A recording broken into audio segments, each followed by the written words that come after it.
I overheard my mom call me dumb in front of the whole family. They all clink glasses. Here's to stupid relatives with money. A month later, they threw my sister's engagement party at my country house, but I changed the locks. My name is Rose and I'm 35 years old. I guess you could say I had what most people would call a pretty normal life up until recently. I work as a senior account manager at a trading company downtown. The job pays well enough and keeps me busy, which I like. 3 years ago, I got divorced from my husband, Mark. It wasn't ugly or anything. Just one of those situations where we grew apart. We didn't have kids, thank God, because that would have made everything so much more complicated. The one thing we did have to split up was our country house. It's about an hour outside the city, nothing fancy, but it has 3 bedrooms and sits on about 2 acres of land. Mark didn't want it, said he preferred city life anyway, so it became mine in the divorce settlement.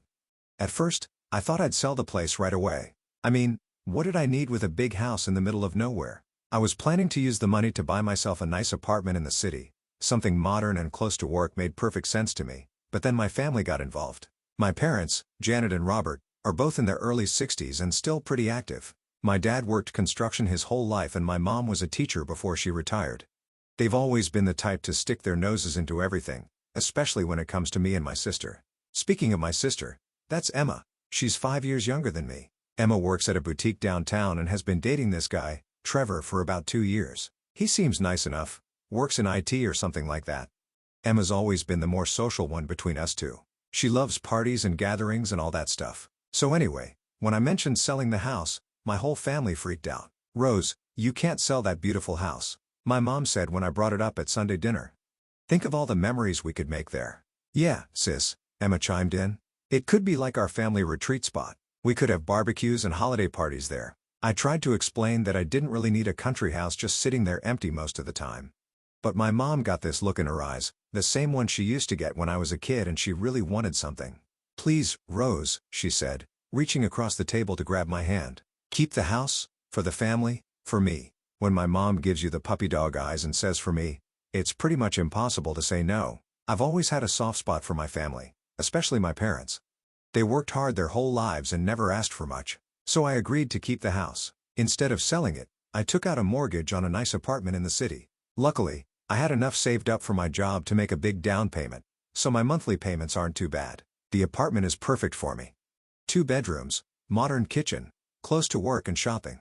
The first thing I did after keeping the house was install a security system. I'm a single woman and the house is pretty isolated, so I wanted to feel safe when I was there alone. I had cameras put up around the property and got one of those alarm systems that connects to a monitoring service. Cost me about $3, but it was worth it for the peace of mind. I also gave my mom a spare set of keys. She was so happy about that. Over the next 3 years, the house became the unofficial family gathering spot. My parents would drive out there for weekend getaways. Emma would take Trevor there for romantic weekends. During holidays, we'd all pile into the house. Me, my parents, Emma, Trevor, sometimes my mom's sister Carol and her husband, my dad's brother Mike and his family. I felt good about my decision. Sure, I was paying a mortgage on my apartment when I could have owned it outright, but seeing my family happy made it worth it. Plus, my job was going well and I could afford the payments without any problem. Emma started bringing Trevor around more and more, and it was pretty obvious they were getting serious. Trevor's parents, Linda and George, even came to a few of our gatherings. They seemed like nice people, maybe a little uptight compared to our family, but pleasant enough. Then one Tuesday evening, my mom called me at home. "Rose, honey, I wanted to let you know we're planning a big family get-together this Friday at your country house." She said it's going to be me and your dad, Emma and Trevor, his parents, Linda and George, plus Carol and Mike's family. "Will you be able to join us?" I sighed. "I wish I could, Mom, but I have this really important management meeting on Friday. I'll be stuck at the office probably until late." "Well, don't worry about it, dear," Mom said in her usual understanding voice. "Your work is important. We'll have fun without you. Thanks for understanding, Mom." She hung up and I went back to watching TV, not thinking much about it. But Friday morning, everything changed. I was getting ready for the big meeting when my boss called. "Rose, I've got some bad news," he said. "Both the director and his deputy came down with the flu overnight. We're going to have to postpone the management meeting until next week." "Oh, okay," I said, actually feeling a little relieved. Those meetings were always stressful. "Take the afternoon off if you want," he continued. "There's not much else going on today." After I hung up, I sat there for a minute thinking. My family was all at my country house having a good time, and I suddenly had a free Friday afternoon. Why not surprise them? I smiled to myself. It had been a while since I'd done something spontaneous like this. I could show up with some treats and join the party. They'd be so surprised to see me. I got dressed quickly and drove to this little pastry shop I love downtown. I bought a selection of their best stuff: chocolate croissants, fruit tarts, some fancy cookies, the kind of things that always make people happy.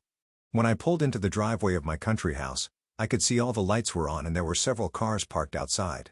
Mom and Dad's old Honda, Emma's little red Toyota, Trevor's black SUV, and a couple other cars I recognized as belonging to my aunts and uncles. Everyone was definitely there. I grabbed the bag of pastries and quietly got out of my car. I wanted this to be a real surprise, so I decided to sneak in through the front door using my key. I could hear voices and laughter coming from inside, which made me smile. Everyone sounded like they were having such a good time. I slipped my key into the lock as quietly as possible and turned it slowly. The door opened without a sound. I stepped inside, holding my breath and trying not to make any noise. The voices were coming from the living room, and I could tell there were quite a few people in there. I was just about to walk into the room and yell surprise when I heard my mom say something that made me freeze in place. "I'm telling you, Rose is just so incredibly stupid," my mom was saying, and everyone laughed. I felt like someone had punched me in the stomach. Did my mom just call me stupid? "She does whatever we tell her to do," Mom continued. "Like a little puppet, it's almost too easy." More laughter. I pressed myself against the wall, my heart pounding. "Remember when we convinced her not to sell this house?" Dad chimed in. "She was all ready to sell it and buy herself a nice apartment outright. But we gave her some sob story about family memories and boom, she keeps the house and takes out a mortgage instead. And now we get to use this beautiful place whenever we want while she's stuck paying for some apartment," my mom said. "The girl has no backbone whatsoever." I couldn't breathe. This couldn't be happening. Emma's voice cut through the laughter. "Oh, and you guys should hear this? I regularly ask Rose to help me pay my rent. Just call her up crying about how tight money is, and she always says yes, every single time." "How much does she give you?" someone asked. "Usually about $800, Emma replied. "Sometimes more if I really lay it on thick about how broke I am." The room erupted in laughter again. Then I heard my Aunt Carol's voice that reminds me of when I called Rose about 6 months ago. I told her I needed money for emergency dental work, said it was going to cost me $2 and I didn't have it. "And she just gave it to you?" someone asked. Without even asking for proof or anything, Carol laughed. "Didn't even want to see a dentist bill or anything. Just transferred the money to my account the next day." "So what did you actually spend it on?" This was my mom asking. "New living room furniture," Carol said proudly. "Got this gorgeous sectional sofa and a coffee table set. Rose basically redecorated my living room for me." Everyone thought this was hilarious. Then my Uncle Mike started talking. "I've got one too. Last year when Rose thought I was having car trouble, she offered to lend me $1,500 for repairs. I took the money and spent it on a fishing boat instead." I felt sick to my stomach. All these years, all these times I'd helped my family when they said they needed money and they were just lying to me, using me. Then I heard Trevor's father voice. "You know, it's really something to have a family member like Rose," he said. "Someone who's got money and just hands it out whenever you ask. Like having your own personal bank that never asks questions." "That's exactly what she is," my mom agreed. "A walking ATM machine. The best part is she never even asks for the money back. Just gives it away like she's some kind of charity." "Well, we need to keep this gravy train going," Dad said. "Can't let her get too smart and start saying no to us." My mom's voice got excited. "Actually, that's perfect timing because I've been thinking about our next big ask. Emma and Trevor are probably going to get engaged soon." "Right, Emma? We've been talking about it," Emma said. "Trevor's been looking at rings." "Perfect," Mom continued. "When that happens, we'll convince Rose that she needs to pay for the wedding. I'm thinking we can get at least $10,000 or $15,000 out of her for that. Maybe more if we play it right." "How are you going to convince her to do that?" someone asked. "Easy," Mom replied. "We'll tell her it's what families do for each other. That she's the successful one, so she should help her little sister have the perfect wedding. We'll make her feel guilty if she even thinks about saying no." I heard the sound of glasses clinking. "Here's to stupid relatives with money," someone said. And everyone laughed and cheered. "And here's to Rose, the gift that keeps on giving," my mom added. I stood there in the hallway, clutching that bag of pastries, feeling like my whole world had just collapsed. These people, my own family, thought I was an idiot. They'd been playing me for years, taking my money, using my house, and laughing at me behind my back. All those times I'd felt good about helping them out. All those times I'd felt needed and appreciated. It was all fake. They didn't see me as generous or kind. They saw me as stupid and gullible. I turned around as quietly as I could and walked back toward the front door. I had to get out of there before they realized I was in the house. My hands were shaking so badly I could barely turn the door handle. I made it back to my car without making a sound and put the pastries on the passenger seat. My hands were still trembling as I started the engine and backed out of the driveway. I drove away slowly, trying not to let my emotions overwhelm me until I was safely away from the house. When I finally made it back to my apartment, I just collapsed on my couch and cried for hours. I spent the whole weekend thinking about what I'd heard and what I was going to do about it. Part of me wanted to call them right away and confront them, but then I realized something. I needed to wait and see what they did next. They just made plans to get me to pay for Emma's wedding. Let's see how that plays out. I didn't have to wait long. 2 weeks later, my phone rang on a Tuesday evening. It was my mom, and she sounded absolutely thrilled about something. "Rose. Oh, honey. I have the most wonderful news," she gushed. "Emma and Trevor got engaged. Can you believe it? Trevor proposed last night with this beautiful ring." "Emma is over the moon." "That's so sweet," I said, playing along. I bet she was completely surprised. She was. "And Rose, we want to have an engagement party to celebrate. I was thinking we could have it at your country house in a couple of weeks. Would that be okay?" "Here it comes," I thought. "Of course, Mom, the house is always available for family events." There was a pause and I could almost hear her gearing up for the big ask. "Rose, honey, there's just one tiny little problem," she said, and her voice suddenly sounded worried. "What's wrong, Mom?" "Well, we want to make this party really special for Emma and Trevor. With nice catering and decorations and everything. But we're a little short on funds right now." I had to bite my tongue to keep from laughing. "Oh, no. That's too bad. I feel terrible asking, but we need about $5,000 to make this party really nice. For the catering, the decorations, a gorgeous engagement cake. I know it's a lot of money, but Emma only gets engaged once, There it was, the exact same plan I'd heard them discussing 2 weeks ago. $5,000, I said, making my voice sound concerned. "Well, that is a lot. I know. But you make good money at your job, and Emma is your only sister. This is such an important moment for her." I could practically hear her holding her breath, waiting for me to agree. "Mom, I wish I could help, but I don't have that kind of money available right now," I said. "I just had some unexpected expenses come up. Some repairs on my apartment that I had to pay for. My emergency fund is pretty much tapped out." I could tell she was disappointed, but she was trying not to show it. "Oh, well, what if Emma and Trevor and your dad and I paid for everything up front, and then you could pay us back later when you have the money?" "Perfect." They were so predictable. "That sounds like it might work," I said. "You guys go ahead and order whatever you want for the party, and I'll pay you back as soon as I can." "Really? Oh, Rose, you're an angel. I'll call the caterers tomorrow and get everything set up." "Sounds great, Mom. I can't wait for the party. This is going to be so wonderful. Emma will be thrilled." After she hung up, I sat there shaking my head. They were so sure they had me figured out. So confident that I'd just hand over $5,000 without question, just like I always had before. Well, they were about to learn something new about me. 2 weeks passed, and on Thursday, I called a locksmith and scheduled them to come to my country house on Friday evening. I told them I needed all the locks changed. Front door, back door, everything. I made sure to schedule them for late in the evening when no one from my family would be around. On Friday after work, I drove out to the house.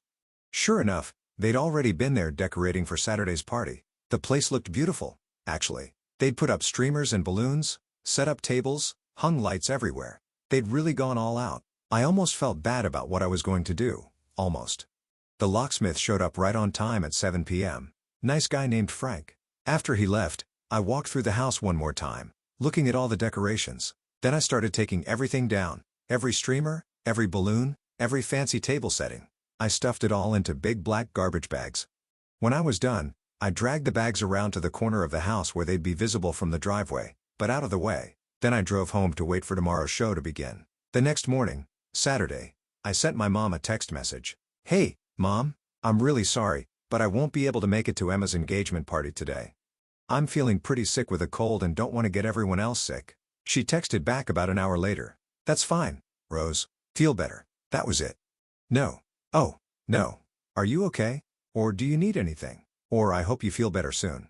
Just "that's fine." She didn't even pretend to care about my health. It was like she was actually relieved I wouldn't be there. I spent the morning relaxing in my apartment, waiting to see what would happen. I ordered a pizza for lunch and made myself a nice cup of coffee.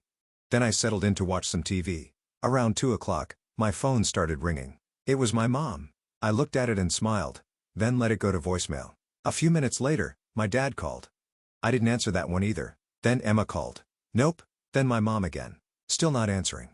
My phone kept buzzing with text messages. I finally looked at them after about 20 minutes of constant notifications. Rose, we're at the house, but our keys don't work. Mom? The locks are different. What happened, Dad? Rose, why aren't you answering your phone? We can't get in, Emma. This is crazy. The keys don't fit at all. Mom again. I set my phone aside and let them panic for another 30 minutes while I enjoyed my pizza. It was actually pretty peaceful knowing that right now they were all standing outside my house, confused and frustrated, probably arguing with each other about what to do. Finally, when I figured they'd suffered enough, I answered when my mom called again. Rose, thank God you answered, she shouted into the phone. We're all here at your house and we can't get in. All the relatives are here. Trevor's parents are here. The caterers just showed up with all the food and we're standing in the driveway like idiots because the door won't open. That's weird, I said, taking a sip of my coffee. What do you mean weird? Something's wrong with your locks. Actually, nothing's wrong with them, I replied. I had them changed yesterday. There was dead silence on the other end of the phone for about 10 seconds. You changed the locks, Mom finally stammered. Why would you do that? Well, I heard you call me stupid about a month ago, I said casually. You and everyone else there were having a good laugh about how dumb I am. Another pause. Rose, honey, I think you misunderstood something, she said, suddenly switching to her sweet voice. We would never say anything like that about you. Really? So you didn't say I was incredibly stupid and that I do whatever you tell me to do like a puppet? I asked. No, of course not. You must have misheard. And Emma didn't brag about scamming rent money out of me every month? More silence. And Carol didn't laugh about spending my dental emergency money on furniture instead? Rose, you're not making sense, Mom said, but her voice was getting shaky. I heard the whole conversation, Mom, every single word. About how I'm a walking ATM machine. About how you were planning to get me to pay for Emma's wedding. About the toast you all made to stupid relatives with money. The line went quiet again. I could hear voices in the background, probably everyone asking what was happening. Look, even if you heard something like that, Mom said finally, you have to understand we were just joking around. We didn't mean anything by it. I laughed. Joking? You think it's funny to take thousands of dollars from me while calling me an idiot behind my back? Rose, you're being ridiculous. We're family. Family helps each other out. You're right, Mom. Family should help each other out. But what you've been doing isn't helping. It's stealing. I heard Emma's voice in the background yelling something, and then she was on the phone. Rose, you're being a complete brat, Emma screamed. We've already decorated the house. Everyone is here. The food is here. You're going to ruin my engagement party. Actually, Emma, I already took down all your decorations. I said calmly, they're in garbage bags at the corner of the house. You can pick them up and get off my property. You can't do this to me, she wailed. This is my special day. Your special day that you expected me to pay for while laughing about how stupid I am. Yeah, I can definitely do this to you. We're going to break down the door, Emma shrieked. No, you're not, I replied. Because I have security cameras and an alarm system, remember? If you damage my property, I'll call the police and have you all arrested. Emma started crying and handed the phone back to my mom. Rose, please, Mom said. Can't we work this out? Just let us in and we'll talk about this like adults. There's nothing to work out, Mom. I heard exactly what you all think of me. The talking is over, but we spent $5,000 on this party. She said desperately. I burst out laughing. And whose fault is that? I told you I didn't have the money. You decided to spend it anyway, hoping you could guilt me into paying you back later. That was your choice. Rose, that's not fair. We're your family. You're right, you are my family. And that's what makes this whole thing so much worse. I took a deep breath. You know what, Mom? Take your decorations and your food and your guests and get off my property. And don't come back. You don't mean that, she said, but she sounded scared now.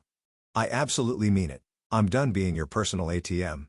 I'm done being the stupid sister and daughter who pays for everything. I'm done with all of you. I hung up the phone and turned off the ringer. For the next hour, I watched on my security cameras as they all packed up and left. It was actually pretty satisfying to see them loading the catering food back into the delivery truck and shoving the decorations into their cars. Emma was crying the whole time. Trevor looked completely confused. His parents looked mortified. Good. Let him be embarrassed. The next morning, Sunday, there was loud pounding on my apartment door. I looked through the peephole and saw my parents and Emma standing there looking furious. I opened the door. What do you want? We want to talk, Dad said, pushing past me into my apartment. You ruined everything, Emma screamed. My engagement party is ruined and it's all your fault. Actually, it's your fault for thinking I was stupid enough to pay for it after what I heard you say about me. You owe us $5,000, Mom shouted. We spent that money because of you. I laughed so hard I almost cried. You spent that money because you thought you could manipulate me into paying for it. That backfired on you, didn't it? Mom's face went pale. She finally realized that I had set them up on purpose. You did this intentionally, she said slowly. Of course I did. You think I'm stupid, remember? But it turns out I'm a lot smarter than you gave me credit for. Dad stepped forward until you apologize to us and pay us back that money. We're not speaking to you anymore. I smiled at him. Perfect. That saves me the trouble of cutting you out of my life myself. I don't want to talk to any of you anymore anyway. You can't be serious, Mom said. Dead serious. I'm done giving you money. I'm done letting you use me. I'm much smarter now. Aren't I? I opened my apartment door. Now get out. They left without another word. That was 6 months ago. I never sold the country house. Instead, I signed a contract with a real estate agency and they rent it out as a vacation rental. The income helps pay my mortgage, and I don't have to deal with my freeloading family anymore. I saw on Facebook that Emma got married last month. It was a small, cheap ceremony at a local church. I wasn't invited, obviously. I didn't send a gift either. My parents and Emma have tried reaching out a few times through mutual friends, but I ignore them. I'm not interested in reconciling. They showed me exactly what they think of me, and I believe them. I'm actually happier now without them in my life. Turns out I'm not as stupid as they thought I was. I'm just done being their fool.